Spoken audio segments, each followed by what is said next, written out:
different place on mine. Okay, it's under more. Okay, welcome everybody to the NBEAA meeting.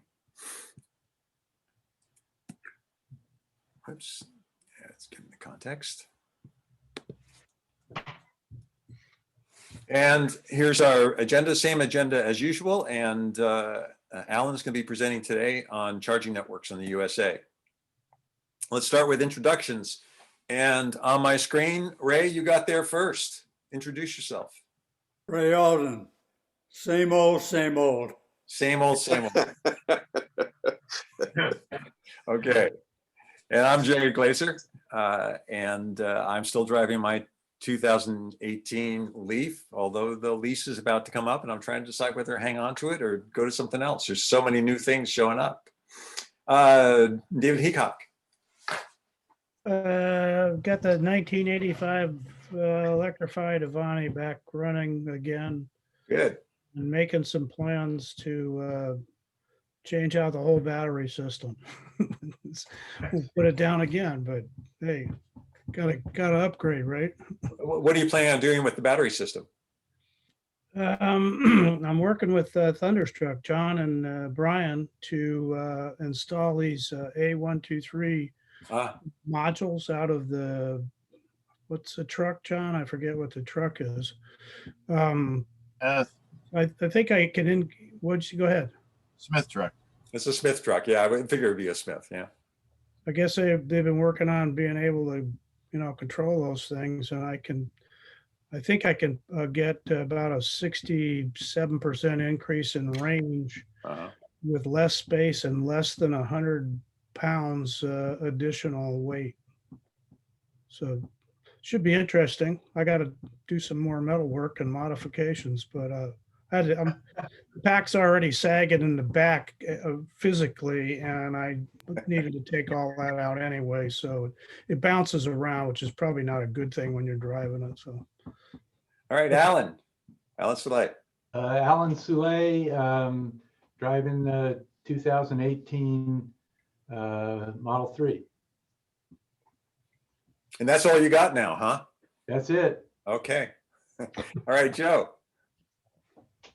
I don't have, just a bicycle and not electric. Okay. John?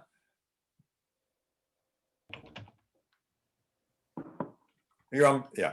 Yeah, I have a weird presentation. I had to get my image up. Yeah, so I drive every day a Geo Metro, a little green thing that's been converted using a Leaf motor, and has 180 miles range, etc. Been doing some work on it, got new tires and so forth, but that's my daily driver. Still working on getting the truck back in order. That was the original EV. Mr. Fish. Are you? That's not a fish. That's a cephalopod. Haven't you read the news lately? They're smarter than we are. They're smarter than we are? Well, they're close. They're like equivalent to a child or something in recognition abilities or learning or something. Anyway, so the battery thing's really very timely because I've finally found somebody who's responsive and knows what the heck they're doing here, and he's tricking out my 1975 30-foot Newport with everything, AIS radar. I've got dual Garmin panels, a network so people with their devices down below can watch what the boat's doing and where it's going without getting cold outside. And I put those batteries to good use. The guy's name is Ryan Haggison, and he's got a son who he's training up at a marine tech school on the mainland. So it'll be the two of them, but they're just really go-getters. And he's putting two of those LiFePO batteries from the Smith truck, not my Smith truck sitting in the driveway, but the Smith truck, I guess it was cannibalized, the Alioto fish truck or something. Anyway, he's put those in, and he's also been researching the networking aspect of the batteries. and he ran into a question or a stumbling block. So if you guys at Thunderstruck have some leads for us, that'd be great. The batteries, he's putting in 2 of the 130 amp hour batteries, but the compartment is smaller. It's currently got AGMs. So he's going to shift them over to the larger side of the compartment, make a new bracket or whatever. And he's also buying all the rest of those batteries that I brought up with me for what I've got in them. So he's very keen on upgrading his boats. He's got 2 sailboats and 1 powerboat. Okay, so that was enough of that. And I'm driving my e-Golf for getting around, and I'm doing a Roadster reveal on St. Patrick's Day. I think it's going to be warm enough that I can take the hardtop of the recently adopted Roadster of Alan Soule. So it's up here, very happy. And I'm just curious if Dale Miller still got his as well. All right, I'll shut up now. Okay. Hey, Woody, we don't see you, but we do see the woods.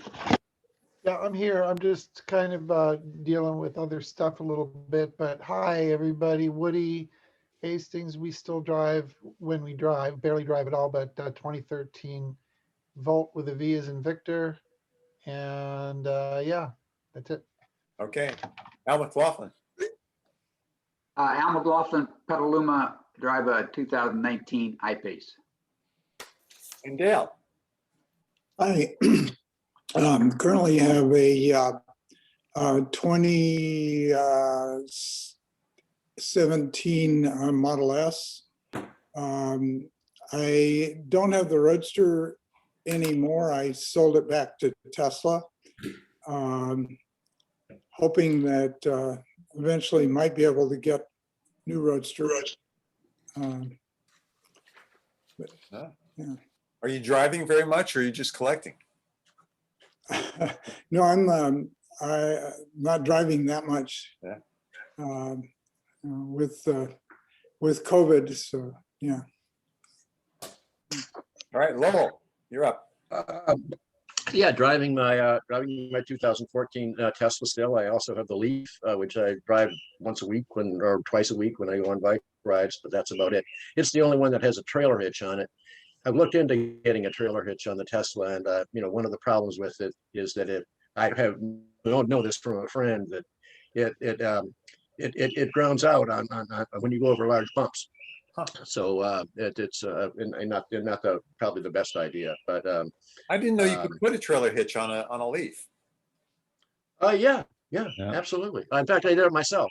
I got a kit and just went under there and followed instructions, and it's on there. Okay. And it's been acting fine. And I may actually want to pull a trailer with it. Of course, I'd have to do wiring for the lights and all that to do that, but because I want to get rid of my pickup truck. I don't use it, but I still want something around that I can use to haul things to the dump, or pick up lumber from the hardware store, that sort of thing. Yeah. So and my neighbor has a Leaf, and it has a trailer that he hauls around with it. So I have his brain to pick on how to go about doing that. So yeah, but actually, if I give up either of those cars, it would be the Leaf. I really do need only one car. I certainly could get along with a single car in the amount of driving I do, or plan on doing. I just don't foresee, even when all this is over, our driving returning to anything close to what it was. Hey, Dom, you're up. Lowell, that's what the Model S is for. You should see what I've had when I had the Model S. You should see what I drug around in that. So you had a hit Model S? You can fit a 10-foot piece of conduit or conduits in there without any trouble. Just in the Tesla itself. Right. Yeah. Just put the seats down and shove it in. Yeah. Put a rag on either end. I've taken my. Well, you can do that in the Leaf too, right. Because I used to do that. Yeah, there's a whole bunch of stuff you can fit in there. I can stick my whole bike, without all in one piece in the back of the Tesla, no problem. Okay. I have done that. So, all right, Dom, you're up. Yeah, still it's 2 2014 Volts and an Avalanche. Okay. And Bill? We still have Aretha, the Kia Soul from November 2015. And this is the year we're going to probably get another car. It seems as though the range is going down on that one, and it started out just about 100 plus miles. So the last time I had to go to San Francisco, which is about 3 times in the last year, instead of 20 times, I had to take 16-year-old Prius that we have, which still gets 53 miles per gallon. But so I'm going to be looking at all the options for buying a new electric car soon. Mark, you're up. I'm still driving our 2013 RAV4 EV. Interesting how we're not driving that much. My wife and I decided to go to Ukiah, go to Costco because it's a nice drive this time of year. I have a 2008 Highlander hybrid, and I looked when I put last put gas in it. This was just last week when we went to Ukiah. Last time I put gas in that car was October 17th, and I'd only driven 50 miles in that 4 months. So we had to burn some of the gas off, so we put some fresh in. Otherwise, it's all the electric car. I noticed that in the instructions in some of the plug-in hybrids, it says that you have to use the gas within so many months. Otherwise, you have to drain it out. Zeno. Yeah, Zeno Schweiting in Sebastopol. I divide my time between my bicycle and my Honda Insight. I think it's a 2008. I'm not sure. I'm not really into cars, so I'm kind of eavesdropping here. I have a Sapino, which is that E kind of electric Sapino. They don't make them anymore, but it's sitting in different parts in my garage. So I'm negotiating with Gary, but a bit off and on in what we can do about that. Yeah, if we get the real wheel back on, maybe bring it over to my garage where I got some more tools and we'll check out the batteries. Sonia. Hi, Sonia here. I still have the Model 3 and the 2014 Chevy Volt, and I was curious, Mark, if your Highlander had a plug or not, or if you were just parking it a lot.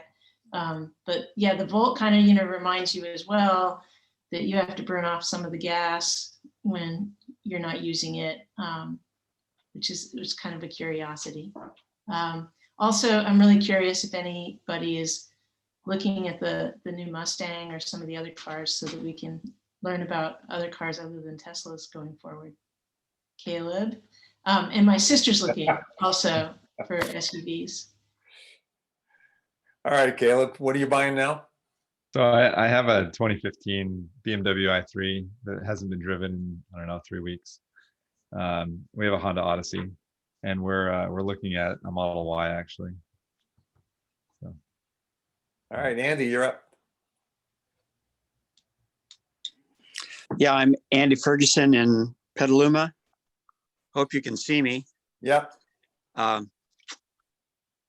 We're driving a Model 3 and a Volt, and gee, it never occurred to me I need to recycle that gas in the Volt. I better look into that. We've also got a 99 Nissan van that with the rear seats taken out that I use to haul things when I go to the hardware store for wood and stuff. But I'm only 4 blocks from Friedman, so I got to figure out a better way. And when are you leaving for France? Well, that's sometime this summer, I think. There are a lot of moving parts around that issue right now, so I'm waiting to find out what our departure date will be. Okay, good. Tor.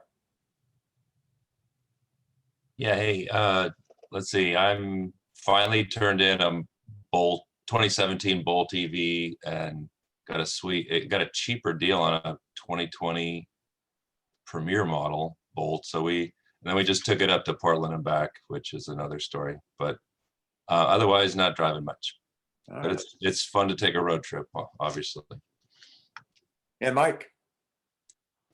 Good morning, everybody. Yeah, I too turned in our 2017 Kia Optima and got a 2020 Kia Niro. So it's kind of like a compact. I think they call it a compact SUV. I don't know. It's just It's only a little bit bigger than a Leaf, I think.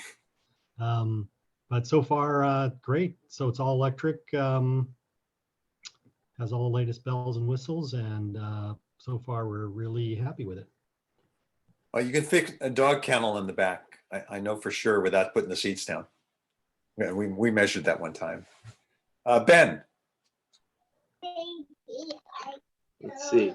Hi, everyone. Ben Peters here. My wife, Nicole, and our young kid, Celeste. So we're in Petaluma, and we are expecting, so we're going to get a bigger car. So we're in the market, I think, for the Kia Niro. As you mentioned, probably the biggest EV that's on the market. So that's where we're leaning towards. So hi, everybody. All right. All right. Did I miss anybody? Okay. On to the next chapter business. I'll keep reminding you, you get this message every month. You'll get one either later today or tomorrow saying, please reply to this if you see news or interesting stuff that you want covered in the next month, and just do a reply to the message with information. This last time around, Lowell did a great job in doing a reply. Thank you very much. And he put down the bullets that he thought were interesting on the article, which made it really easy to create the slide. You're welcome. Just following instructions. Okay, thank you very much. So think about doing a presentation. We've got volunteers for the next 2 months, which is great. Or find a speaker or a video that you think we ought to be looking at for the presentation portion. Here's basic information about the club itself. Last time I checked, we had 41 members that are paying members for the EAA. There's 138 names now in the club that we send out. We continue to be part of the EAA. And one of the questions that I attended the EAA meeting, Alan sent that out to all of us and said, is anybody interested? And I did, because I wanted to find out how some of the software stuff they have works, which unfortunately they didn't cover. But one of the questions came up was, what makes it valuable to belong to the EAA? And what value do you feel you get by having paid for the EAA? And personally, for me, it was the newsletter, but we don't have the newsletter anymore. So I second that, and I miss it. But, you know, and the current president said nobody wanted the newsletter. So I think a lot of us need to write and say, where's the newsletter? She said, oh, the blog is so much more popular. We get 8,000 hits, but only 400 people were downloading the newsletter. Oh. No, it was an excellent newsletter. It really had a lot of good stuff in it. Yeah. It was, but the deal is the former president, Ron Freund, basically put that, at least created all the articles himself. Other people gave him a hand with actually making the newsletter, but that, that was, 45, 50 pages a month. Yeah. That took him a while to do that. And I'm sure he didn't want to do that the rest of his life. And I guess no other volunteers stepped up. So and the April told me the reason they discontinued, she said the production cost, which was hard for me to understand, was $40,000 a year. Well, I have an electronic copy. I don't really understand that, but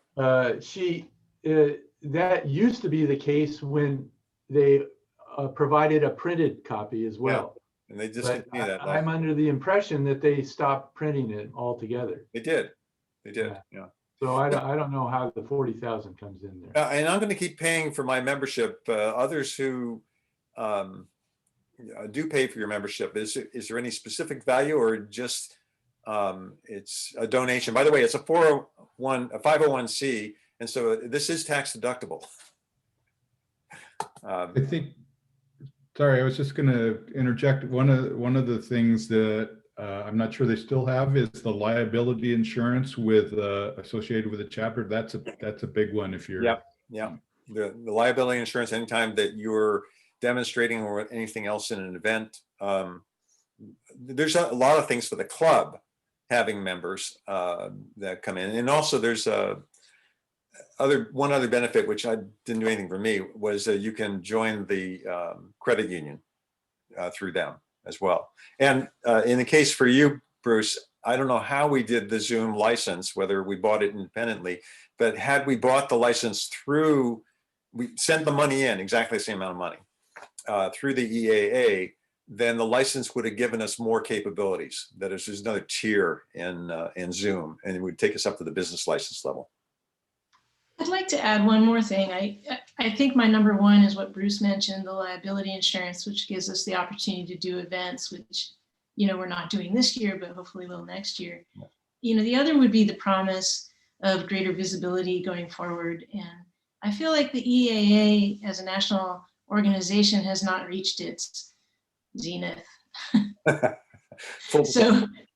So, you know, supporting them and holding on and, you know, trying to figure out how to amplify their visibility would be, you know, opportunities that we have. Well, a couple of things on that, Sonia. I agree with you on the EAA's visibility. However, the strongest chapter, if you want to call it that, is Plug-in America, which is visible and does, they have lobbying people that lobby and that sort of thing. So from that respect, I look at Plug-in America as the visible arm of the EAA. And doggone it, it's $35 a year, 10 of which come to our chapter, so that when we are able to put on events and when we do need equipment, we as a chapter have money. We don't rely on one of our members being nice enough to donate it. Yeah. It's for the Zoom call. Okay, let me move on to the next slide. I just lost context, just a second.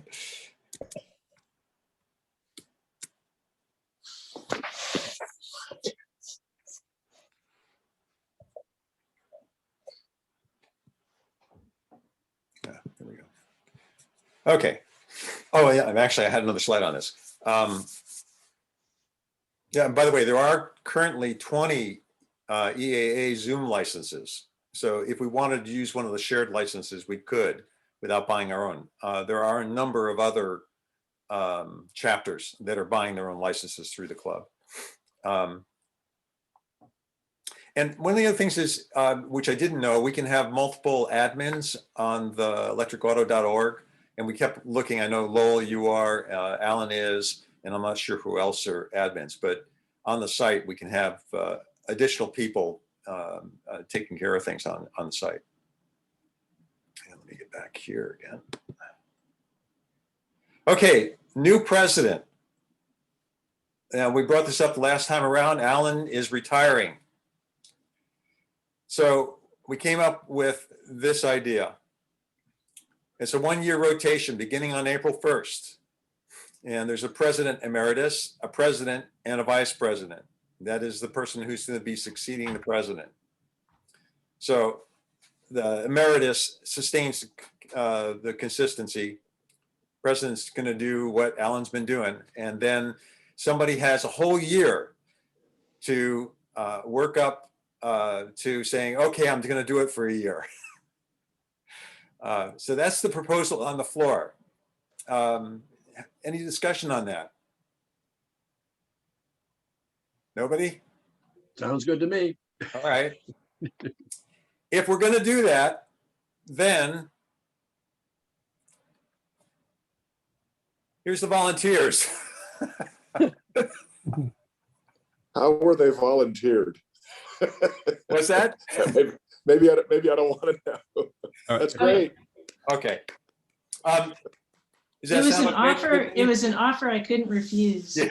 That's called voluntold. It seems kind of obvious to me, actually. Well, I'll tell you, and I said, look, I'm only doing this for a year, but you have to volunteer for the next year. And she said, okay. So that means that all of you have got an entire year to figure out who's going to volunteer to follow Sonia. So this will only work if we can keep it going. This, by the way, is not a novel idea. This is the way the master gardeners work. So I stole the idea from my wife's experience in Santa Clara. Common way to do it. It's a very good way. Yeah, and I've been involved with other groups that had this exact organization. So yeah, I think it's good. Yeah, see, I was happier just to have Alan be the president, but now that he's laid down the law, you know, we had to do something. So, all right, that's our discussion. Any more discussion on that? All in favor, say aye. Aye. I'm opposed. Could you clarify the emeritus stat thing? What that is again? I just want to understand. Yeah, emeritus means that if I can't figure out what the hell to do, Alan comes along and says, Jerry, you do it like this. Another title could be past president. Yeah, and my wife said the same thing. I just liked emeritus. It sounded so much more lofty. And I was checking the dictionary to make sure that it was appropriate. It didn't say he was good. Okay. But he's somebody you can go to if you get freaked out or something. Right. Okay, cool. Okay, so last time around, we had the e-bike presentation by Andy. And I have added some more slides to the presentation link. So if you do pull up the presentation, there were other things Andy referred to, and the video is posted.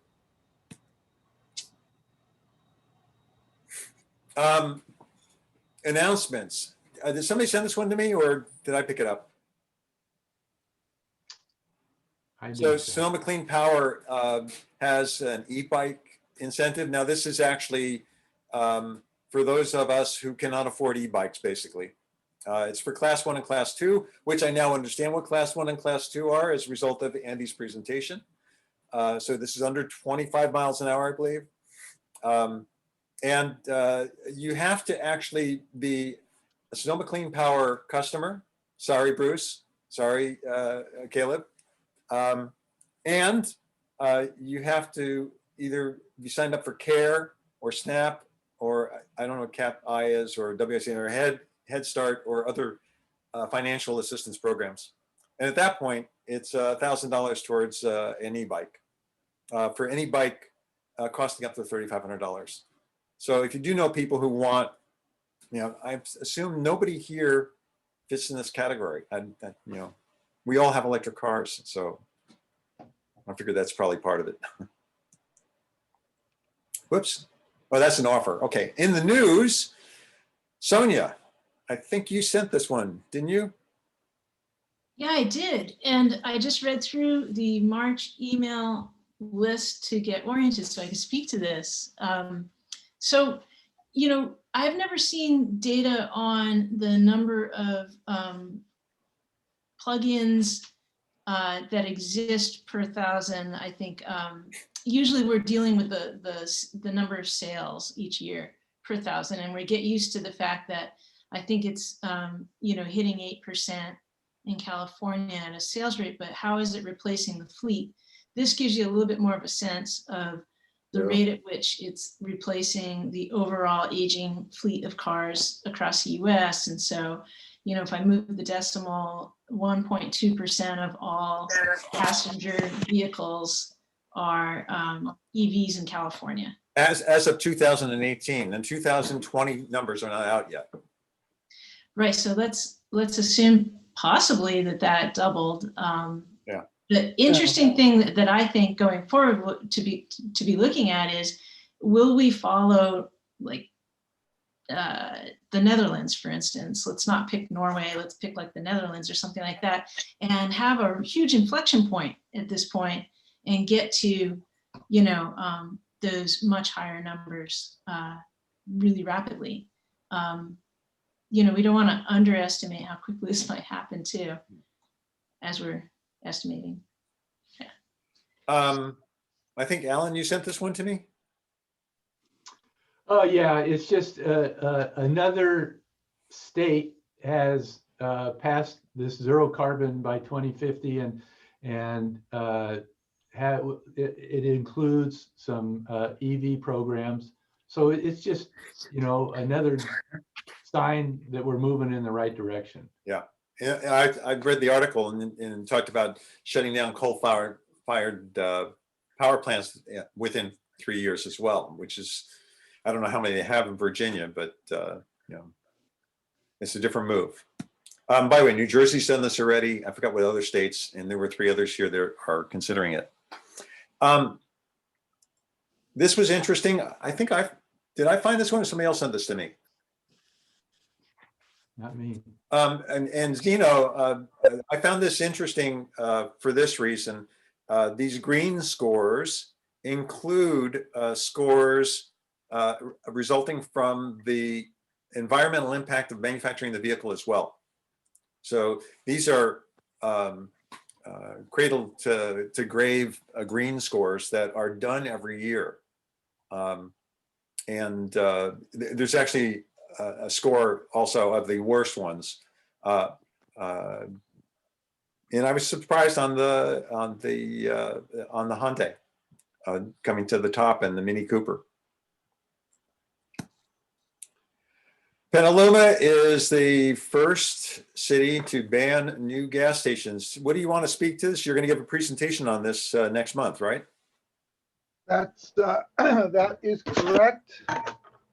There has been a hell of a lot of activity in our world here. For anyone that doesn't know, I coordinate something called, oh, where's my screen? Oh, there I am. There you are, you're back. Don't know what happened there. Anyway, coordinate something called the Coalition Opposing New Gas Stations. I'll drop the link in the chat. It says con-gas.org. We're working on a county level ordinance. So working with the supervisors. Wait, don't tell them everything, otherwise you have nothing to present next month. Oh, right, that's right. I'm giving a presentation next month, so I won't tell the whole saga. But yeah, Petaluma on February 22nd adopted. They had a moratorium for nearly 2 years on new gas stations. That's sort of spawned from the Petaluma City gas situation there, where that's now in the Sonoma County Superior Court, and so they wanted to deal with any new emerging gas station proposal. They have 16 gas stations in Petaluma. They don't need more. Gas stations are on the wane, you know, gas cars on the wane. So anyway, they made their moratorium permanent. And we're looking at this and hoping that this will be sort of a spur, well, you know, to help other local governments do the same thing. And that's kind of already happening. Jerry and I are working on stuff in Sebastopol. We're going to be on the May 12th. This is the last thing I'll say, because I'm not going to say everything. May 12th, Santa Rosa Climate Action Subcommittee, which is a subcommittee of Santa Rosa council members. We're going to be giving a presentation there for Santa Rosa is looking at considering it. So just wanted to put that marker in, and I'll just drop our website link in the chat. So yeah, it's, when you give a presentation, I hope you also talk about the rationale that Petaluma used, because it's more than just we don't like gasoline. Well, right. Well, right. No, I mean, yeah, there's a whole raft of issues as to why you would not want to build new gas stations. Yes, I'll be going into the reasons why it doesn't. Well, to me, the best thing about this is that it made national news. On my news feeds, it was on, I don't know, at least a half dozen, and those were national news feeds. East Coast papers had it, so yeah. Nice. Yeah, I mean, it's hard to peg these things down, but it appears that Petaluma may be the first municipality that has gas stations to prohibit new gas stations from being built. There's a lot of sort of nuance in terms of places that already don't have gas stations, like Mackinac Island and other couple of sort of townships or municipalities that just don't have gas stations. But Petaluma, you know, sort of the first town that's sort of a typical town, American graffiti town. Yeah, I'm gonna stop you, Woody. Save it. You got an hour. If you use the whole hour now, I have nobody for next month. All right, Alan, I think you sent this to me. Do you want to speak to it? No, I did. Oh, Yeah. yeah. Okay, you speak to it. Oh, I will, sure. Yeah, I picked this up. I thought, where was it? It was in the, yeah, right, Charge, whatever. Yeah, anyway, it was one of those magazines. Anyway, they're reintroducing this act, this Green Act in the House of Representatives. It was introduced last year and failed. And basically it's going to address the problem that the kind of obvious problem that we basically taken away the incentive for the two domestically created cars, the General Motors and Tesla cars, and given the incentive to foreign builders. So it's going to basically take that cap, raise it to 600,000. It's going to basically none of the cars that have been produced since the 200,000 units were hit are going to be accounted against those manufacturers. So they'll start with a fresh new 400,000. They're going to reduce the credit to $7,000, but they're also going to add a benefit for used cars, and that's going to be like $2,500. Has to be at least 2 years old or under $25,000. And it's going to create a tax credit for municipalities for heavy duty EVs and buses and that sort of thing. And so it's it sounds like a lot of good stuff, and it hopefully stands a pretty good chance of passing. I don't know when it's going to get officially voted on or any of that wasn't in there, but it's in the queue. So hopefully It's interesting if you read through the details here. If Congress is serious about passing this, it looks like it would qualify for reconciliation. Oh, great. Yeah, because it's all about money, right? All about money. This slide we showed last month, and I thought it was an interesting slide, but Sonia found something that was even more interesting, and it's off the same study. Sonia, let me speak to it only because I did some things on the screen. Sure. Okay, so the links down below, this is actually an active site where you can select different vehicles and look at how they fit. And the rating here talks about basically their cost and then their environmental impact. If you're down here, down at the bottom, the environmental impact is low. And up near the top, then the environmental impact is higher. What I did was I selected 4 vehicles here. And then you can go on to another screen, which then breaks down for those 4 vehicles. Now, I picked these on purpose. 3 of them are EVs, and 1 is a plug-in hybrid. And so they now show the components of environmental impact on each one of them. So I thought that was pretty interesting. The one side shows the greenhouse gas emissions, and the other one shows the costs for each one of the vehicles. And here is the greenhouse gas emissions, and this is on the hybrid portion. But and the breakdown, I can't even read it because it's a small right here now. Fuel use, right? So the other ones don't have any fuel use. The black portion down here is the greenhouse gas impact of manufacturing. So you start seeing what percentage that is for the various vehicles. If you pick some of the black ones up here, which are fueled, it's pretty interesting. I'd say go to the site. It's enlightening. And if you're going to go buy a vehicle, it's even better because then you can analyze, if you care about the greenness of it, how that fits. Another thing is those dashed lines, those horizontal dashed lines on the left side here represent, the top line represents the year 2030. All the cars above that top line theoretically can't be sold after 2030. So you've got all the gas cars and some of the hybrids. And then the 2040 line, that's the lower horizontal dashed line, cuts out all the hybrids as well. So you can see that there's a squeeze, and yeah, it's really fascinating. And Jerry, can you tell us what the 4 cars were? Yeah, I can, because I put them right up here at the top. Tesla Model 3 is number 1. This is Tesla Model 3.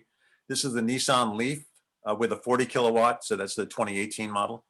This is the Hyundai IONIQ.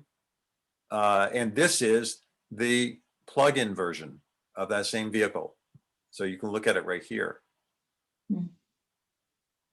So, Jerry, do you have a plot of the where is the carbon? I assume that it's in use more than in manufacturing, right? I mean, from a life cycle perspective, the curve is higher on the in-use tail as opposed to manufacturing. I don't know. You'd have to push on these. I'm going to guess the same thing. If you look at this, the manufacturing on them looks pretty comparable. This one has an engine side of it as well, right? And so the impact for manufacturing was not that much higher. Battery production, yeah, that's the impact of the battery production, which is lower on that because it's got a smaller battery. And then fuel production, like if you put in California versus Ohio or something, I guess you get a different look at how the electricity is generated. And that would affect that medium blue color, that second blue color.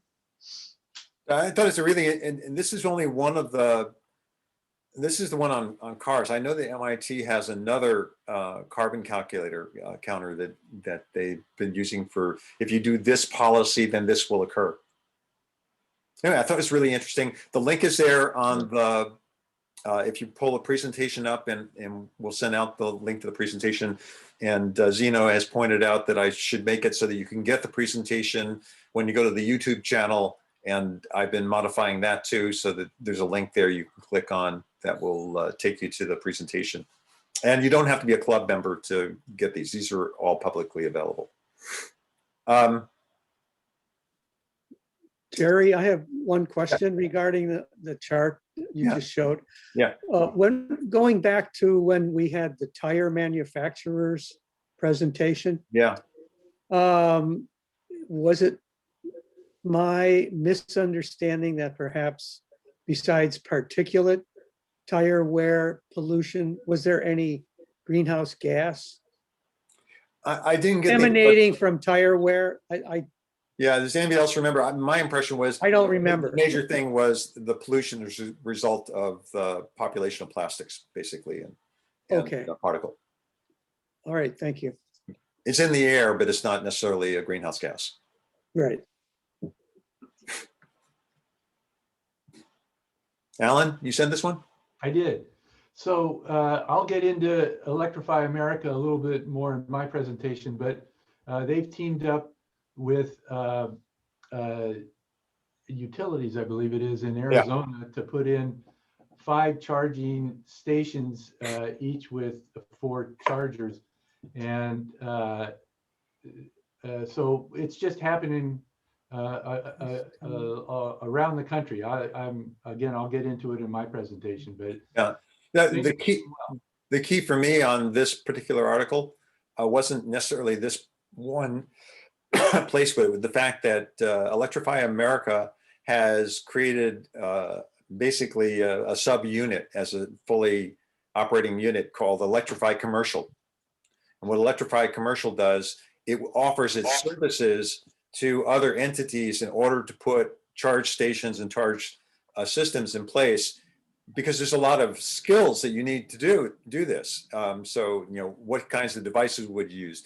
What do you have to do to get the site? How do you have to modify the site?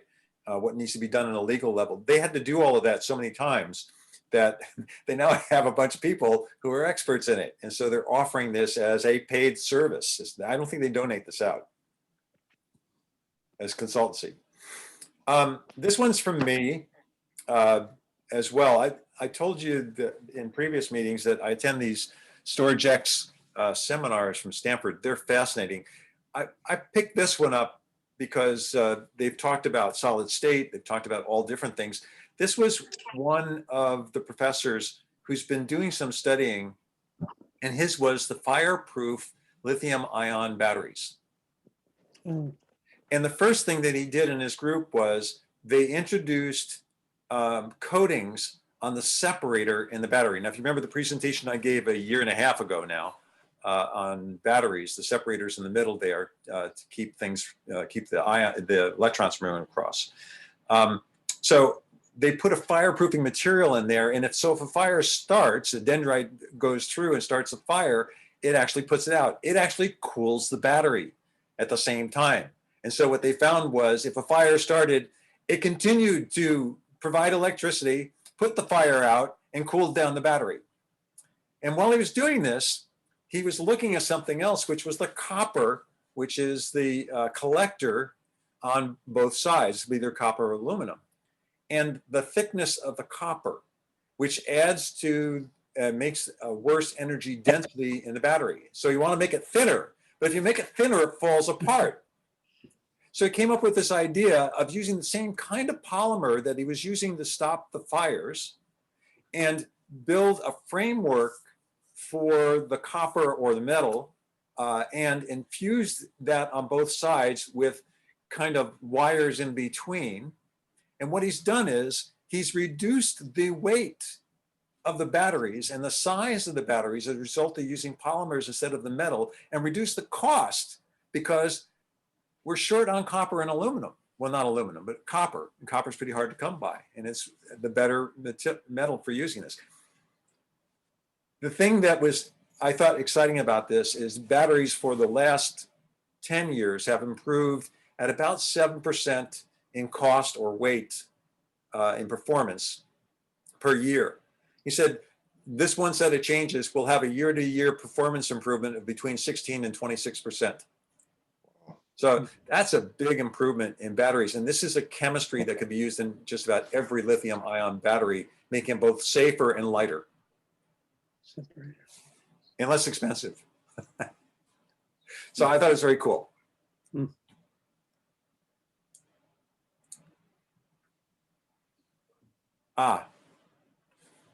Zeno, did you send this one to me?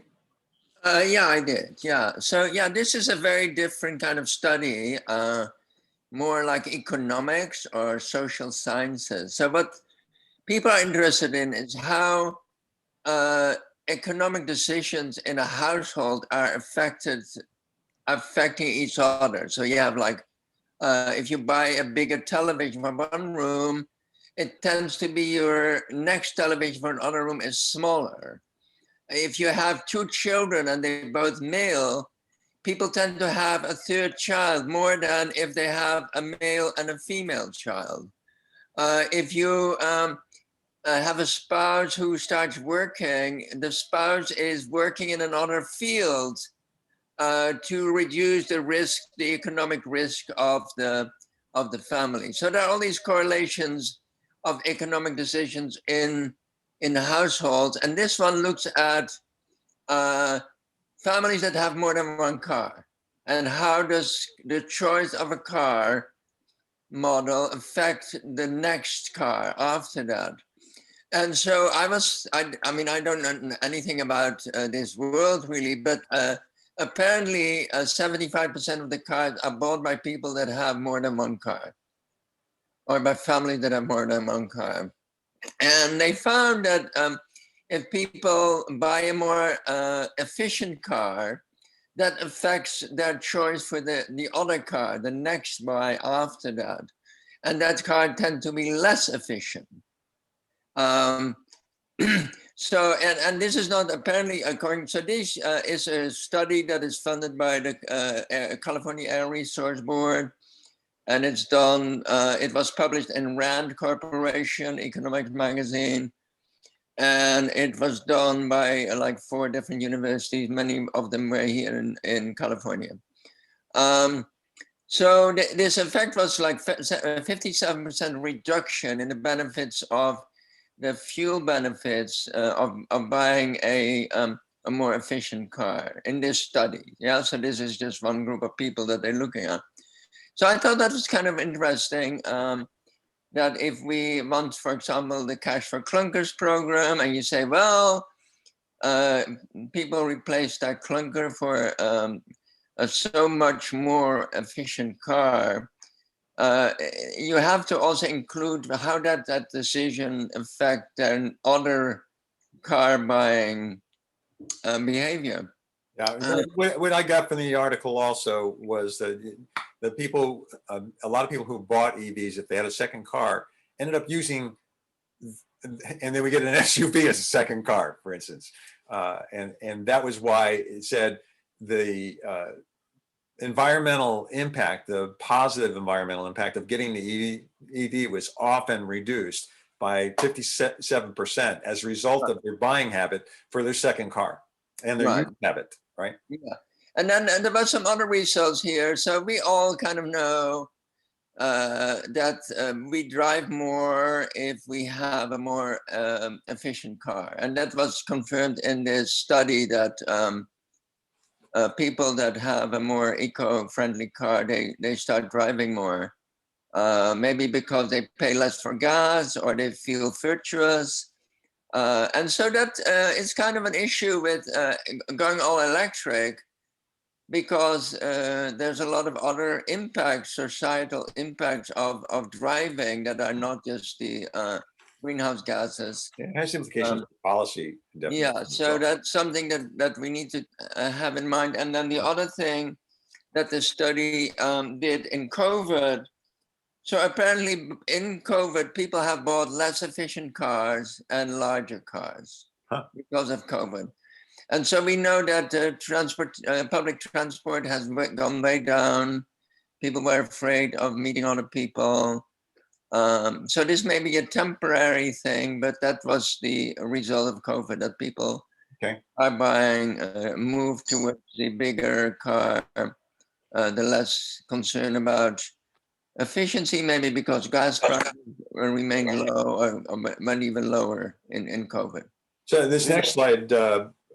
Was there any discussion, Zena, on that with respect to the use case? I mean, both the COVID situation and then the long range for a full family. I mean, most of the EVs are still short range and compact, and if you've got a family, you can't pack the whole family in the car and the suitcases to go visit your friends in LA or Reno or Portland in an EV, kind of typically still. So were any discussion on that page? You have to, Dom, you have to look at it. It's a long, Zeno sends me articles and they're always very technical and they're always very long. And so that's why I look for his summaries. Okay. Well, so there is a preprint of the RAND study that is freely available on the internet. Okay. But the RAND the link on the page study itself is, I think, a proprietary. Yeah. Okay, thank you. So this next slide, and I went looking back at our previous presentations, I thought we had a slide on GM's announcement that of them discontinuing producing fueled vehicles by 2035. But Ford now has doubled down on their investment through 2025. They're going to spend $11 billion in development in the next 2 years. 10% of their vehicles sold in Europe are already EV for Ford. So they have not been marketing here that much in the States, but they have in Europe. And they've been investing in three-wheel scooters in something called the Spin division. Did anybody else run into this before? That was the first I heard of that. And Ford has announced they will only be selling battery-powered vehicles in Europe as of 2030. Volvo, same announcement, okay, 2030. And theirs is interesting for this reason. They will discontinue negotiating on the price of the vehicle, and you have to order it on the web just like you do with Tesla. The dealerships will continue to exist, and they'll be there for, I guess, for demos and for repairs. And I have no idea how they get compensated, but it's not as a result of the sale. Jerry, isn't Volvo's worldwide as opposed to Europe or China? Yes, worldwide. Did I say anything about Europe here? No, this is worldwide. Yeah. And by the way, today Volvo only has one EV. So this kind of an announcement says we're making a turn. They have their Highliner brand of Polestar though. And they have Geely in China, so they. Well, it's the other way around, right? Geely owns Volvo. Geely owns Volvo. Yeah. One of the things, just my comment on this, I put 2 links on here because there was further news on it that I found. And I think, Alan, you sent me the original on this one, but I pull up some more. The question I have is this: SUVs became popular not because people demanded SUVs, but SUVs became popular because when the CAFE standards were established were for light vehicles. And so SUVs were pretty much invented by the manufacturers in order to get around the CAFE standards. And then they sold them like crazy on every advertisement you could find on TV. And so they became popular. Is that what's going to happen now with EVs is really the question that I think we ought to be thinking about. If the manufacturers now through marketing will make EVs popular, which is something we've been complaining about not happening. So a question, is this XC40 available in this country today? Because my son is looking for a car. My brother also is in Canada, and the XC40, with the specifications I saw for it, would pretty much match what he's looking for. Well, take a look and find out. I don't know. I haven't seen them. I have seen my friends in Europe with XC40s, but not EVs, they're hybrids. I'm sorry. Yeah, possibly this year. There's several SUVs that are like this year, end of year, like the ID4, the XC40, Okay. etc. So, give or take, I'm sure. Big surprise this month was Workhorse did not get the contract for the postal trucks, but Oshkosh got them. And Caleb, I think you told me the published agreement says that Oshkosh is only committed to 10% so far. Yeah, it was 10% or less of EVs within the fleet. Yeah. So Biden may turn that around. Yeah, but they've already, I think they've already held the contract for discussion. So it looks like they're making some action against it at this point. Okay. It's kind of a ugly vehicle, but I've maintained that vehicles are going to start changing what they look like. Yeah. So something else that I read yesterday about that's particularly disturbing, and one of the reasons that they held the contract is that there was off-hours stock exchanges that made somebody some $54 million the night before, or a few days before the announcement. So they're being that is being investigated now. Shit. Figure. Oh, Chevy with the Bolt is announcing price drops. Alan, did you send this? You want to talk to it? I did. Again, I don't really need to get into too much detail here, but if you're interested in a new EV, Chevy is getting serious. So dropping the price. So this is all good. Yeah, $5,500 drop is substantial. And Tor, you have the experience now with the leases being pretty cost effective, right? The other thing is that they were giving some of the specs now as of the Super Bowl on their quote unquote SUV. It's not that much bigger than the Bolt, and the performance is identical, but it is very much upgraded on the interior. So if the $7,000 tax incentive comes back, then it's going to be a super deal. Yeah, good point. Rivian's in the middle of their rollout. I can't believe the number of vehicles that they're committing to deliver in their first year of production, and it's pretty amazing. Their launch edition is $75,000, and they won't have their less expensive trucks, which aren't that much less expensive, for another year or so. But they're getting orders really fast, and they have multiple models. So I've seen a number of contractors were interested in getting AVs, especially if they can get power at the same time for running their machines without running a generator. Who sent this one to me? I don't think I did. Well, anyway, the IonQ 5, the article was talking about the specs look really good. It's $45,000, around 300-mile range. That's for the 72 kilowatt hour version. It comes either with a rear motor or a dual motor. And you can charge at 400 or 800 volt systems.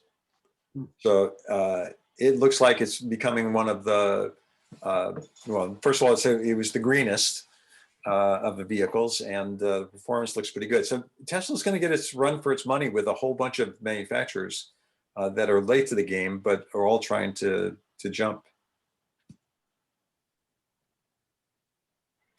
And this one was interesting. Alan, you sent this, right?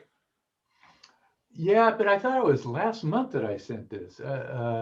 I didn't go, usually I keep what I sent you, and I didn't see it this month. But Well, it was attached. It was attached to the email for this month. That's why I have it here. Okay. Okay. But one of the things that's interesting about overseas shipping, when we talk about the greenhouse gases emitted by every country, when China ships product from China to the US, the greenhouse gases emitted as a result of the shipping by sea is not accounted for in either the inventory for China nor the inventory for the US. So the shipping inventories are not known in the Paris Agreement, or not calculated. So this is pretty big thing for the manufacturers, I'm sorry, the shippers now to be ordering different kinds of ships. By the way, there's an increase in the fuel cost as a result of going to greener fuels.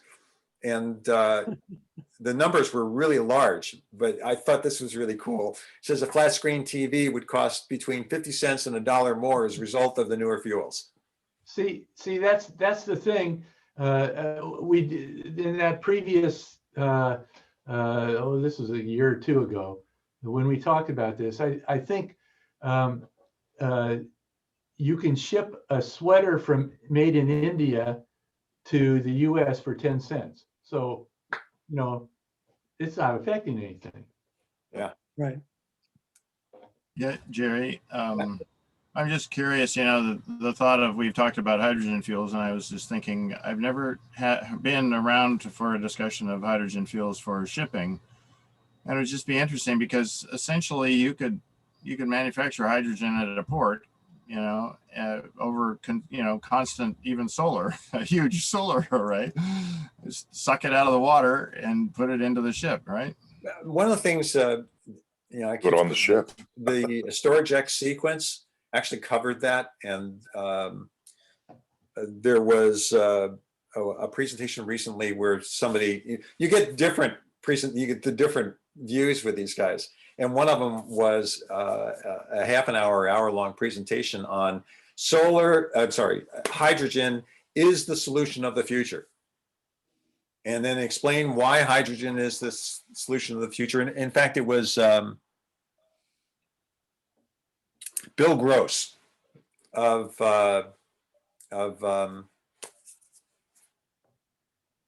Labs, Neolabs. That's not right. What's the name of the company? Ideas Lab. Idea Labs. Thank you. Idea Labs, who's invested in it, and he gave a presentation on it. That wasn't Storage X, that was actually an energy presentation through Stanford, and he talked about the entire infrastructure and why hydrogen was the best solution and where it would be used as opposed to batteries. Well, I tend to say that he's never dealt with compressed gas before. Okay, well, he's invested. Good for him. Yeah. Good for him. Input from the peanut gallery before Alan takes the stage. Yeah, you guys tend to talk along the way, so.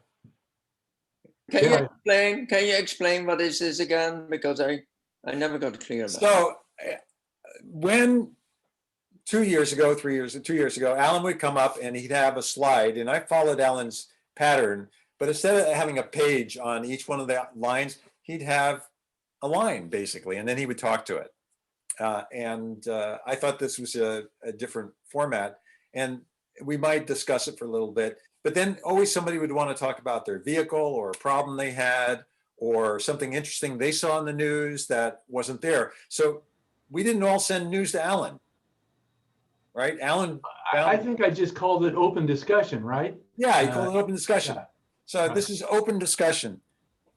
I like input from the peanut gallery better. Now, some people took exception to the phrase and didn't like it, but I make the slides. It's the president's choice, Jerry. Yeah. Alan, I have a request for you during your conversation with us today. Are you going to kind of cover like what it would be like to take a medium distance journey in a non-Tesla? Like, is that part of it? I am, yeah.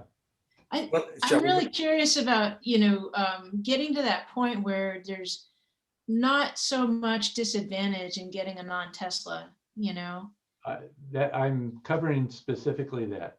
All right, I'm ready. Anybody else want to jump in before we hand the stage to Alan? Well, I just wanted to make a comment about the time of year we're in, and that I see all these generators for sale, and I'm thinking, God dang it, it's just such a shame. So, we've been working on solutions. I'm able to use the EV for a 1,000-watt output, a little inverter on it. And I'm just thinking, man, let's just keep that in mind, because when people around us talk about worrying about the power outages and generators and stuff, it's just there's some good options. I think I missed it on one of the models, and it might have been on the Q5, that some of the new vehicles, just cars, offer exporting 120 AC with a plug on the side of the vehicle. So instead of us trying to find devices to plug into the vehicles are having this on board. Clearly, they've got inverters already, so adding a little bit more. If you recall that road trip I took with that Chinese friend in her Geely, we cooked lunch with her Geely's battery. Yeah, the Ionic i5 or the Ionic 5 has a 3.6 kilowatt on board. They call it, that's not vehicle to grid, but they call it vehicle to load. Oh, that's great. And also, I wanted to mention something that John. Yeah, it's right there. Sorry. It was on the slide. Yeah. I wanted to say something else about John. We have some friends that live in Marin that just put solar on their house, and because they lost power several times the last couple of years, they were going to put a generator in there, which is very expensive. And interestingly enough, they were going to put a sound barrier around it because they're noisy. And Marin requires that, no, you have to have a second sound barrier around it on top of that. And so they actually put a, I don't think it was a Tesla battery wall, but a battery storage instead, because it was actually less and they didn't have all the hassle with all the noise and everything. So When you say less, was it less in cost? Because I just put a battery in. It's not a Tesla, and it's one which is, has a longer life, and that sucker's expensive. It's expensive. Well, I think it was comparable in cost, but had advantages to it. Yeah. Well, also just if you hear of anybody with solar that they're thinking of, upgrading or getting a new inverter, just keep in mind that the SMA Sunny Boy does have an inverter that produces a 2 kilowatt output in sun, so it's basically an option for if the power's out, if it's off the grid, it can put out 2 kilowatts. And we have that now, and I'm hoping to get some more panels so that I can produce more reliably 2 kilowatts. Okay, and the other thing to look for will be the Enphase 8 inverters, IQ8s inverters. Those will allow you to run your solar panel and load your house even without a battery. But I haven't seen any delivered yet. So, and Jerry, do those work without the grid tie? I mean, without they'll work without the grid tie. What happens is it's a microinverter. Yeah, it can actually detect what the load is, and it will tune down the solar panels based on what the load is in the house when the grid is off. Those were supposed to come out about a year and a half ago. Yeah, I know. No, not, but now it's supposed to come out sometime this summer. Yeah, So, I was hoping to get those when I had mine put on the house. Right, I'm yeah. surprised I didn't get them. Yeah. Now, the cool But thing their about stock is still way up there, about $150 a share. So yeah, I mean, I just want to make comment that the SMA. I don't work for that company, but I paid $1,000 for this inverter, you know, and I'd had my other inverter for like 12 years. So it's just pretty amazing how cheap that can be, you know. One of the advantages of Powerwalls and solar is that it does time shifting every day and runs your house off the batteries during peak. yeah, So it's not just a backup advantage you get, but you also get a significant reduction in your bill every day. yeah, I showed that last month in the graph that came off of my house, and how I cover the entire peak with 40% of my battery capacity. So I have no peak charges anymore. All right, let's move forward to Alan's presentation. Okay, so we've all been cooped up for a good year now, and believe me, I've been checking almost daily to see what countries have opened up for tourism without a quarantine period, and I found one, at least one that's healthy to go to, and that's Costa Rica, if anybody's interested. However, I think most of us would feel comfortable, especially if we've been vaccinated, to drive around the country. So let's take a look at what we can do in an EV around the country. So next. So as you can see, there are plenty of highways and interstates in the US and at least southern Canada. The orange ones are the interstates, and the yellow ones are highways that allow you to cover just about everywhere in the country. Okay, so just to get into the basics, in North America, we have these four styles of charging plugs. The one on the left, the J1772, probably most people are familiar with, will charge level 1 and level 2. Technically up to 80 amps, I believe, at 240 volts. And then we get into the CHAdeMO, and they started out at 50 kilowatts, and I'm not sure. Does anybody know if they're more than 50 kilowatts now, the CHAdeMO? No. Yeah, I think that's it. And then we get the CCS, which most of the American cars are coming out with now, and then Tesla, which is the level 1, 2, and fast charger. Oh, one thing to quickly, you'll see that the top portion of the CCS fast charger is the same as the J1772. Anybody who has one of the cars would know, but just in case somebody doesn't have that information. Okay, so then they're charging apps. These are the ones that I could find. There's the Alternative Fuels Data Center, which is a government center, which I think is incomplete and not up to date, which is, I guess, sort of what you would expect. And then Blink, as a charger operator, has their own app that has just their network. ChargePoint, which we'll get into this in a bit, but ChargePoint has what they call a peer-to-peer cooperation with several charging operators. So they have more than one network on their app. Electrify America has just their chargers on it, but as we'll see, it's quite extensive as to how many Electrify Americas are in now. EVgo, same thing, has just their chargers on their app. Google Maps, I don't know, does anybody use Google Maps to find a charger? It's pretty easy. You Oh, just, yeah. in the search area, you just type in EV chargers and they come up and they have some decent information on chargers. Greenlots, same thing. They have just their networks on their app. Open Charge Map, which I haven't used too much. If I recall, Cecilia, who I don't think is here today. Cecilia, you here today? No, I think she recommended this one. I haven't used it just because I'm older, I guess, and I use PlugShare because it was the first out, I guess.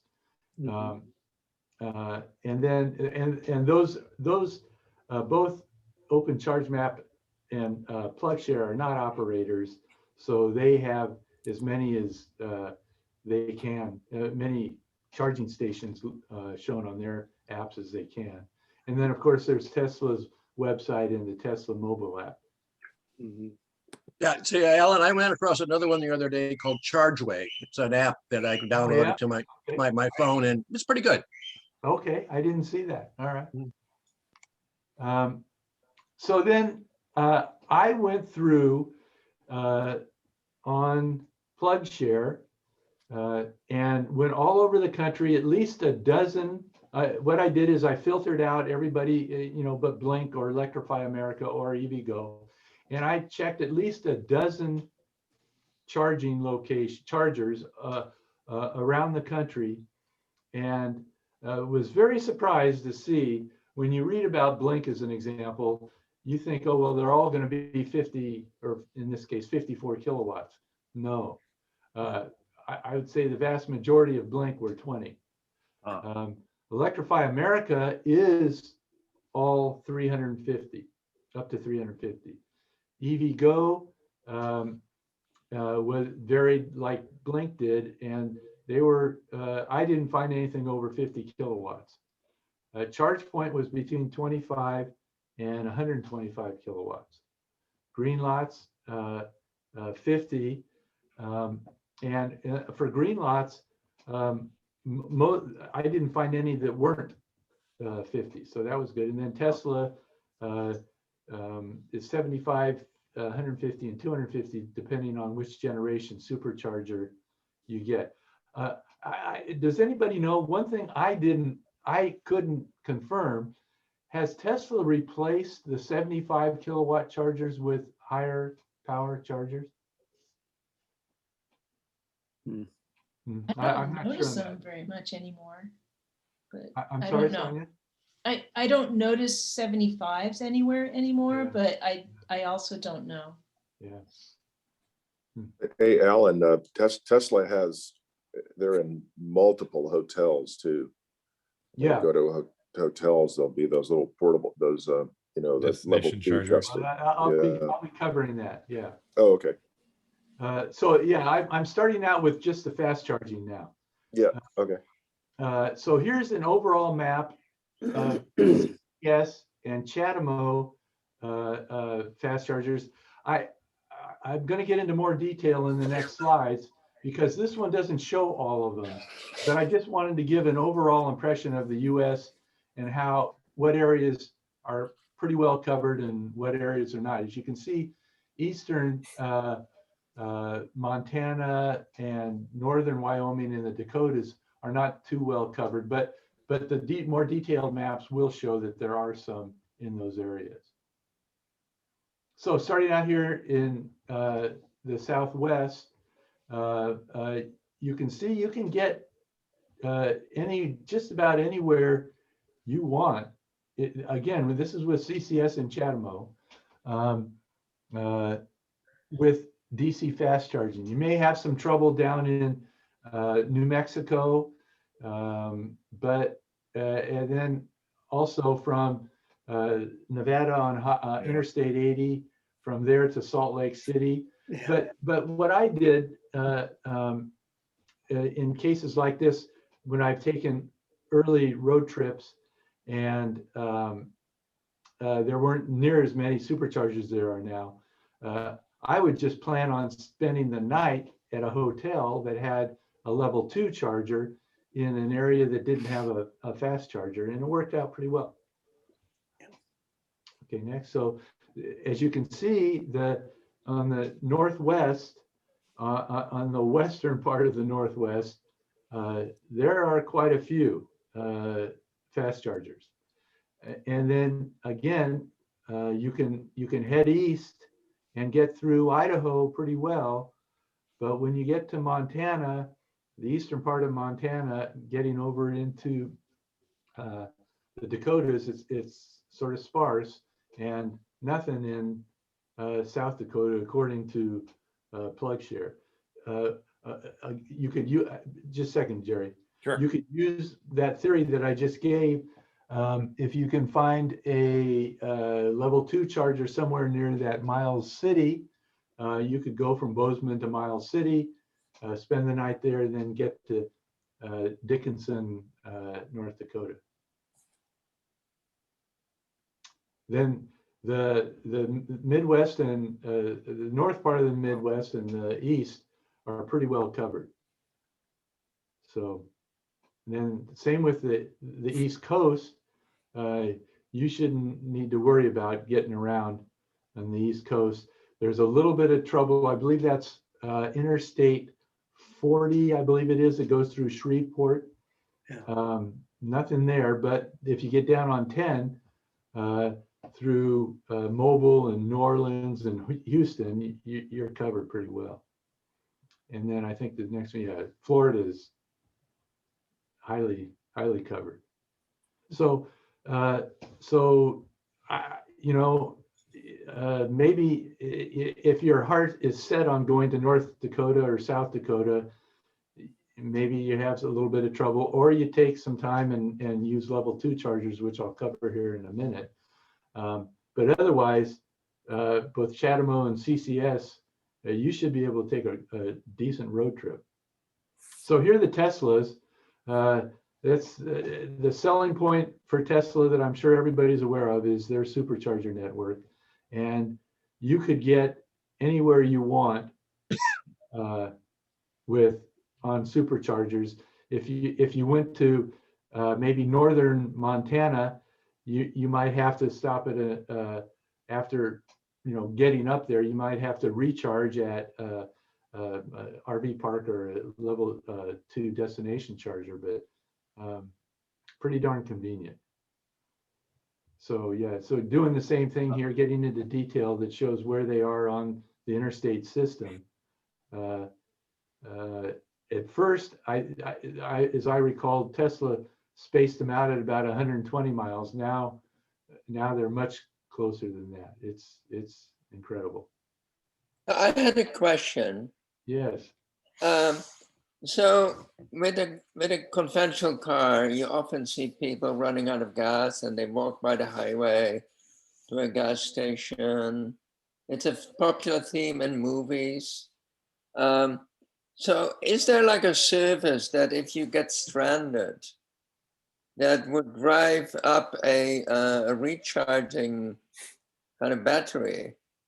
Have you ever heard of that?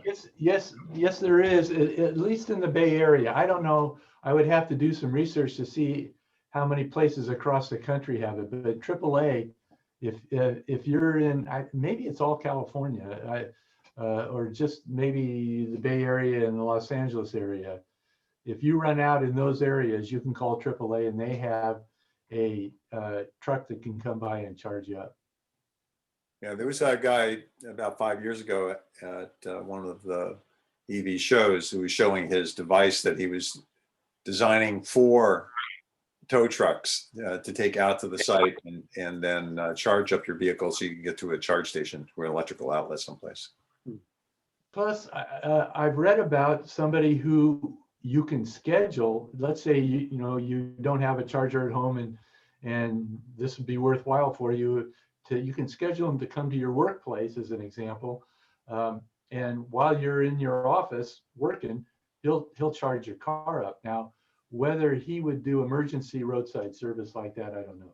Yeah, but there's one thing, since you're not driving an EV, one thing that you get used to in an EV. I haven't been in one yet that isn't obnoxious. When you get to a point where it says, you better find a place to go charge up, because they start flashing on your panel and then they suggest where you should go. And then give you a route on how to get there. And so if you ignore all of that, you probably would get arrested for also drinking while driving. Come on, I'm always up for a good challenge. How far can I make it go?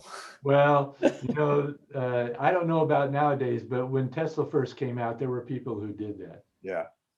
So here's the Northeast again. Good coverage. As you can see, Tesla has the coverage in the Dakotas and across. At least you can get across Minnesota, which I've done that exact trip, and it's very convenient. Southeast, same thing. Yeah. So yeah, go ahead. That next is good. So now I just wanted to review PlugShare, their filter system. I'm sure the same sort of thing can be done on the other apps, but I do think it's worth thinking about. It was a long time before I actually started using these filters, and it does make it much easier. So here's the first one. It just gives you a legend of what would appear on the screen. And then the next one is the plugs that you want. In this case, for the example, I chose CCS and Chatamo. Again, I did both of them because so many of these fast chargers have plugs for both of them on it. But as you can see here, it covers quite a bit of the country. I chose a minimum power of 50 kilowatts. I think there are enough of them in most areas, at least, where rather than waiting maybe 3 to 4 hours to get a charge, you could get a charge if it's 50 kilowatts in an hour and a half. So that would make a big difference, I think. I have a question that my original Leaf and this Leaf as well always would have a map and tell me where there's stations. And the newer Leafs now, you can do a filter like this. Obviously, you don't have to ask for CCS because it doesn't have CCS. But you can say, I want this power versus level 2. Do all of the EVs that everybody's experienced have maps that tell you where you can find stations? That's a good question. I assume all of the new ones, the later model ones, do. Sure. Yeah, honestly I've never used it if it has it, the Bolt. How Tesla works, it's that's very nice. I just use my cell phone for kind of mapping stuff out. But having it on the screen and telling me where to go, I think that's kind of, I don't know, it's not on the Bolt that I've experienced. I think the issue that I've had is as the map becomes outdated, if you don't have regular updates, then the charge station data isn't reliable. So you don't know if it's still there, if it works, if it's, it's like it's better to have a connected car if you're going to be using it. Okay, that's interesting because on the Leaf, every time you turn the car on, it looks at where you are and it updates all the stations that are in your vicinity. Or if you put in a trip, it updates all of the stations along the trip. My car's a lot older than yours. Well, my old one did that too. Yeah, and then you got rid of it and got a new one. Yeah. And all your services renewed with it. Okay, fine. So I guess what I'm saying is like at this point, so yeah, I'd have to pay another fee to update my services on the car, and so I don't bother because I can get all the information through sites like PlugShare. So, but Tesla in the latest upgrade for Tesla, the latest software download, they changed the icon for charging stations, so it has a big red number on it that it indicates the number of stations that are available at that spot. And so you at a glance you can see, there's 3 here, there's 6 there, and so it really makes it easy. And then it has a bunch of little icons that tell you the kinds of services that are in the vicinity of that charging of that supercharger. Okay, so Lowell, that's what I'm covering here. You can do that same thing with PlugShare. So so here's I chose all but Tesla for as far as charging operators to choose from. So next.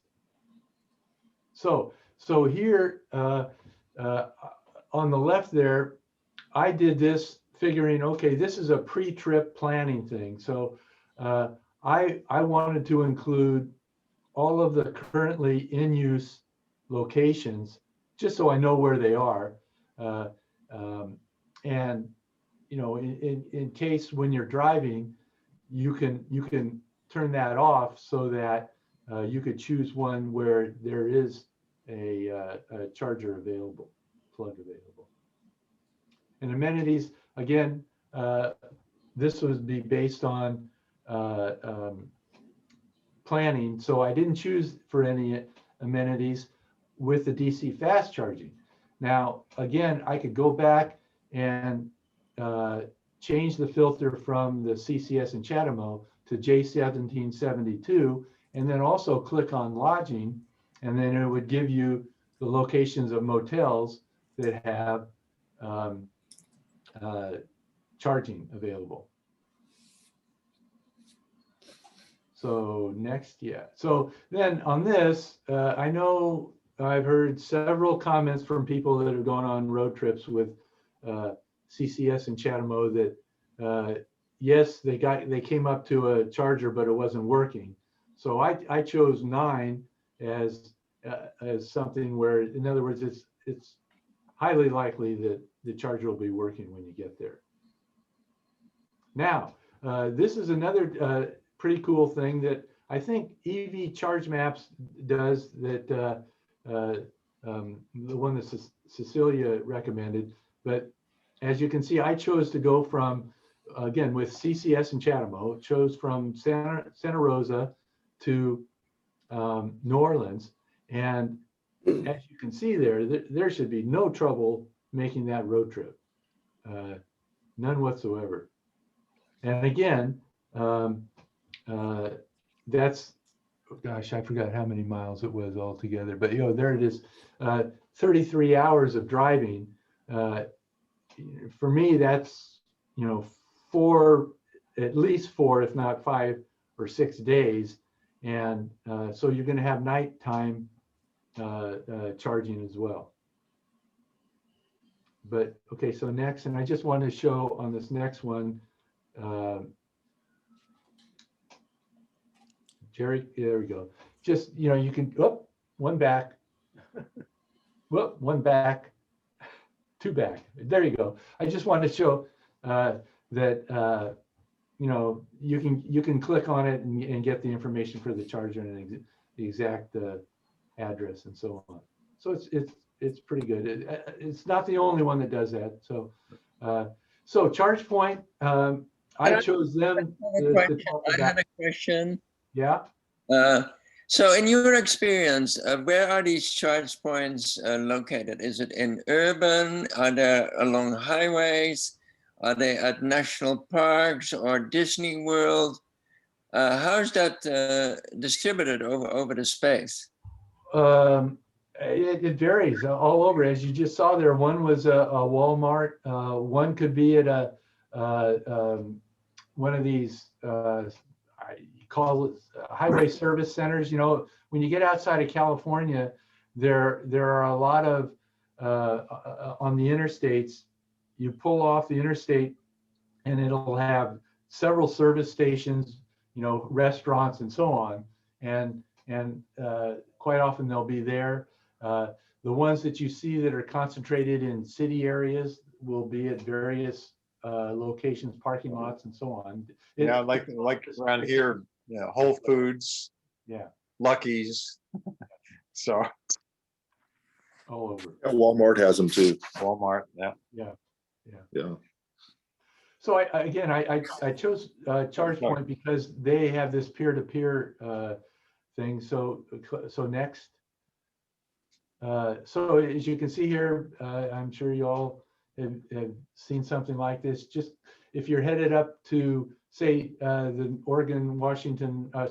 California-Oregon border, you can click on that 36 there, and it'll enlarge the map, and then you can narrow it down to exactly where you might want to charge. So it's pretty simple. Here's a typical example of the information they give. The DC fast charger in this case is the Chatamo combo, 50 kilowatt. So it's really handy information. I couldn't quite figure out this cost, why they gave you an estimated cost for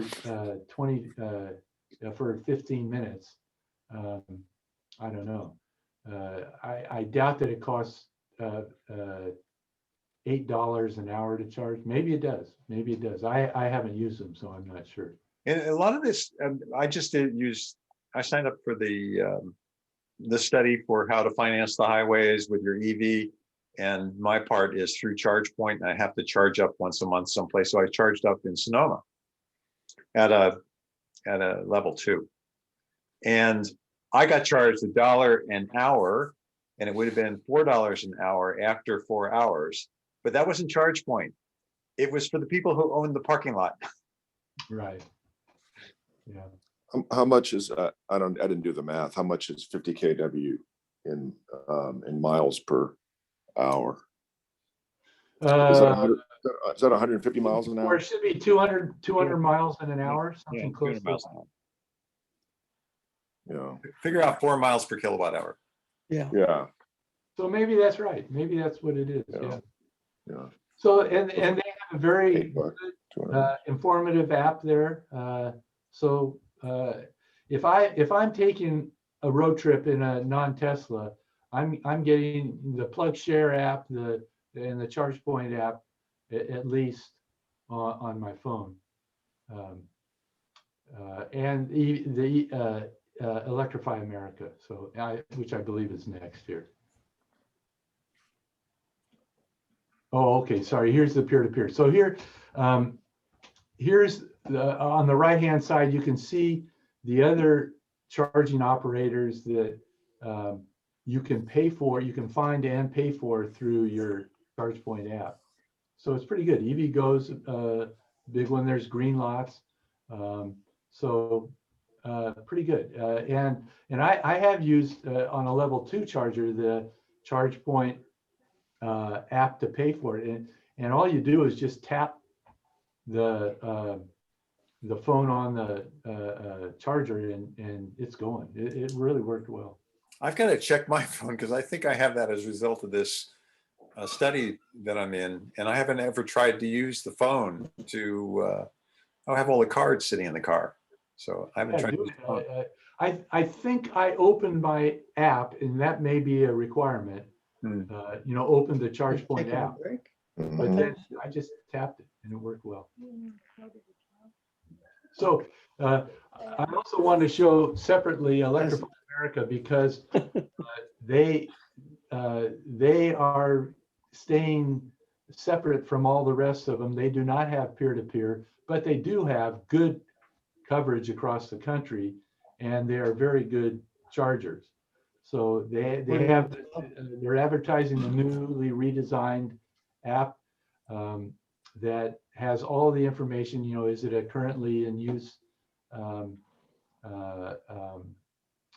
charger and so on. I should have said this to start with. I didn't include any pricing because on all of these apps for the charging operators, you have to go by state. The first thing they ask you is what state are you interested in, and so I didn't want to bring up 200 different pricing aspects. So contact, same thing with Electrify America, contactless payment. So just tap the charger, track your progress so you can go grab something to eat, and while you're eating you can see how close you're getting to a complete charge. Real convenient stuff, and then your charge history. To me, it sounds like it's as convenient as or close to it, at least, as the Tesla app. Alan, have you seen anybody in your research that has moved over to plug in and charge for, appless. I mean, your car knows who it is. Just like with Teslas, right? You just plug your Tesla in and that's it. It knows who you are. Okay, I did not, there's a lot of stuff that's coming up in the future. Okay. This is focused on what you could do this summer. Right, But I yes, gotcha. to answer your question, yes, they're working on that. In fact, if you want to buy one of the Polestars, the Porsche, and the Mustang, this summer, you will be able to have that on Electrify America. On Electrify America in those three cars. Okay, that's cool. Yeah, those three cars. So if you're interested in buying a new car, that's an incentive for one of those three cars. You could just pull up and plug in and it'll recognize your car and charge you automatically. Does anybody know how that's done? Is that done through the cable or is that done through a broadcast? I'm pretty sure it's a cable. Yeah, I think there's some protocols behind all these CCS that will allow plug and play coming down the line. It shouldn't be restricted to the car, more the charging station. Is that, Alan, do you have a sense of that? Or I'm sorry, say that again. well, I think it shouldn't be dependent on the car to be able to do plug and play like Tesla can do right now in the future, because that's a hassle. You have like all kinds of cards, all kinds of apps for the non-Tesla networks. And so the idea that it recognizes you and just you have an account that covers your charge point, EVgo, Electrify America, it shouldn't, isn't that more on the chargers side of thing as opposed to the car? You would think so, because each car has its communications with the charger, right? To tell the charger what it is. Right. But who knows? Maybe those communications, say on an older Leaf or something like that, don't include the owner's name or some kind of identification for the owner, which of course would be necessary in order for the charger to charge the owner for charging. Yeah, but each one of these apps, the Electrify America, ChargePoint, etc., ask for a little bit of data about me and payment, a method to pay.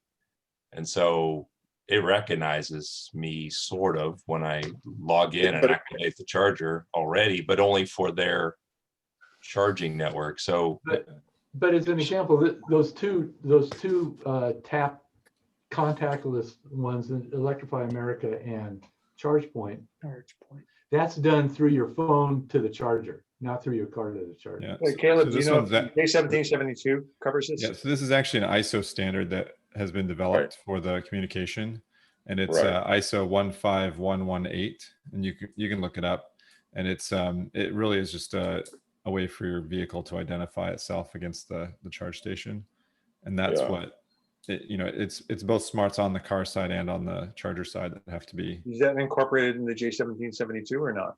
So it's a separate standard, so it's not standard across J1772, at least not currently. But I mean, like anything, I'm sure it will get incorporated as a standard. Okay. But you can find out more information on it if you just look up the 15118 ISO. I never understood what the three little wires do. It's sounding like in the not distant future, that's going to be the standard. New cars, new charging stations will have that, and I have to say it's very convenient. So here's overnight charging at a hotel. Again, go back to the app that you like and filter down to using level 2 or DC fast charge. Personally, I find that level 2 is more convenient because it's unusual the fast charger right at the motel. I haven't seen it, at least, but regardless, it's nice to just get to the hotel, get your bags out of the car, park and plug in, and then come out the next morning and you're fully charged. So just remember to filter that on your charge app. Yeah, when I drove up to Cincinnati, I checked for that. I was in the Avalanche, of course, but depending on what state you're in, a lot of those things were iced, honestly. Really? Yeah. Yeah, it was kind of like, okay, this is kind of a frustrating fact. Yeah. So another app, if you want a specific hotel, hotels.com has a filter for finding property with chargers. So that's convenient. So in other words, if you like Marriott as an example, you can go and turn the filter on for EV chargers, and then choose Marriott and find a Marriott in the city that you're headed to. Theoretically, Booking.com does the same thing, but I could not find that filter. I spent at least a half hour going all through it. I even sent them a text message asking about it, didn't get a response. So if you're better than I am at Booking.com, you might be able to find it, the filter in that too.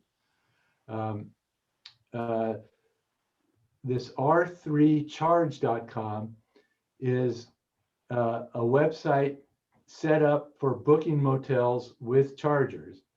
But I logged on to it and I put in, I don't know, a half dozen examples of where I wanted to go in different cities, and not one came up with a hotel that had chargers. So I went back to Santa Rosa, where I know there's a hotel with chargers, and it also didn't show it. So again, maybe they're just getting started now. I'm not sure. Say one thing I recommend if you're going to use a destination charger, and in my case with a Tesla, and this was a tip given to me, is call ahead to the motel or hotel and ask them to park one of their vehicles in the slot, because you're coming and you'll be there at a certain time, and so that it isn't iced over. So you can ask them to, that I'm here and can you open up the slot for me? Because yes, Great idea. I never have thought of that. That's a very good idea. Yeah. So I had a question about that. So do hotels have like just a few chargers? And so if you like filled up, would you be asked to move your car to make room for another car? Probably that would be the case. To be honest with you, I don't know if you would be asked to do that. But what I've done is an example at one hotel that had chargers and they were all being used. I just left a note on the person's car that was connected to give me a call. I left my phone number, and sure enough, they did. And so I went down and parked and plugged in. So again, just for overnight charging, you can filter out to the superchargers and choose destination chargers in the Tesla app. They're usually 7 kilowatt, probably whatever that is, 30 amps. But that's unless you're trying to make time and only going to spend 6 hours or something in the motel, that's usually, that 7 kilowatts is usually plenty to get a full charge for the morning. And then when all else fails, and you guys may laugh at this, but that first trip I took, actually the first and second trip I took across the country, the one in the Roadster, the Roadster didn't take fast chargers, and there were no fast chargers, and not only that, there were no Roadster chargers. So every night and actually every midday, we're at RV parks, and I'll tell you what, I had some great experiences. People, maybe it's not as much of a unique situation now, but at the time, people would see this little electric car pull up and plug in, and I got a lot of free dinners out of it and everything because they wanted to hear about the trip. It's great, but of course, make sure you have a NEMA 1450 plug for your mobile charging adapter. So anyway, get out there. There are plenty of places to go. You can go, you know, a lot of people like baseball. You can go to take in all of the ballparks. I've read that they're going to allow people in the stands here this year. So you do Route 66. That I highly recommend. It's you know, not just the EV part of it, but all of the unique museums and statues and diners and everything. It's great. All right, thank you, Alan. Thanks, Alan. A quick update for you. I found that filter on booking.com. Oh, you did? Yeah. After you do a search, there's a whole left-hand panel of filters, and you have to expand all the amenities section. But I thought I did that. Maybe they added it. Oh, maybe they did after I sent them the message. But and the other thing to be careful about it, Alan, you can try it again. I've noticed that when I'm on different devices with different profiles with the devices, sometimes the screens look one way and sometimes they don't.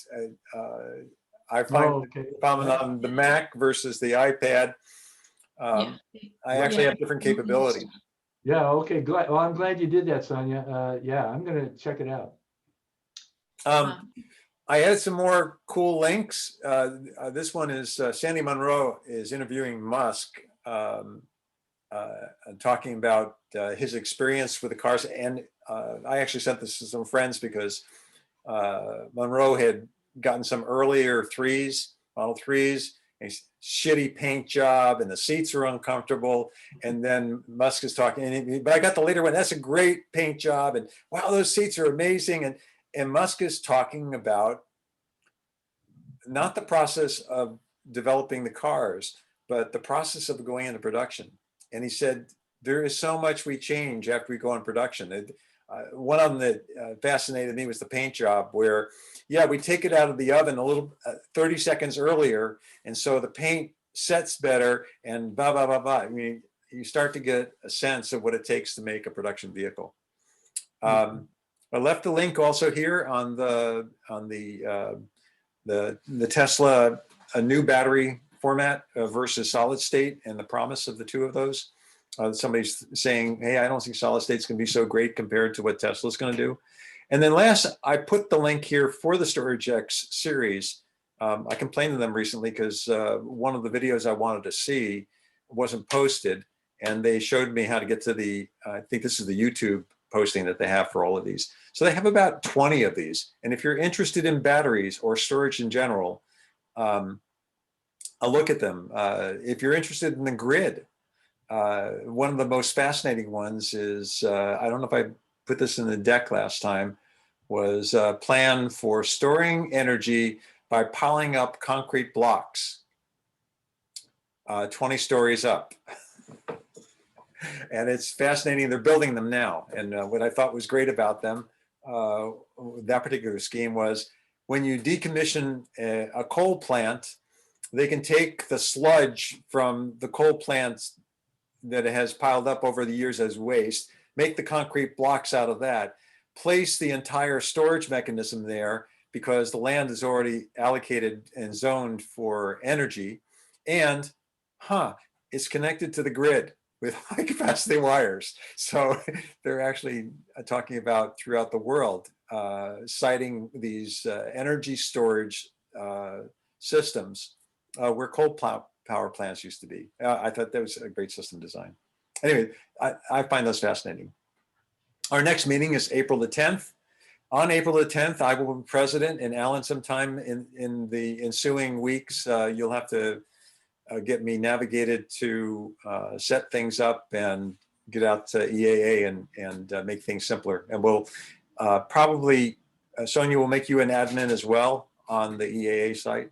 So at least the three of us will have access as well as others. Lowell, we won't take away your access since you know how to use it. Next month, Woody is going to, and Jenny are going to present No Gas and tell us about those efforts and what's happening. I hope both around here, what they're doing, and what he picks up is happening around the country. Okay. And then also, I'm going to put him on the spot. Zeno has agreed that the following month, he's going to give us a presentation on urban infrastructure and issues with that, urban transportation. I think I summarized that well enough. Is that close? Yeah, Okay. good. Can I ask Alan a question about the charging presentation? Sure. So we just went to Portland and back last weekend, and honestly, it's interesting. Mount Shasta, for example, there's one charge point for the non-Teslas. Across the parking lot, there's 12 Tesla chargers. So only once have we driven up and there's been another car in what I consider our spot. But because it's mostly Teslas flowing up and down the highway. So, you know, I guess the question is, so luckily there was another one down the highway and we didn't wait. But I guess the question is there any talk of Tesla allowing non-Tesla chargers, cars on their network at some point? Or with all this talk from Biden and above, like putting hundreds of thousands of chargers on the road, to be a little more collaborative with these different, it's just a myriad of charging networks and putting more out there, because if we really get a lot more non-Tesla vehicles on the road, the charging network, I mean, I consider it an adventure, but not everybody has the appetite for what I do to actually get to Portland and back.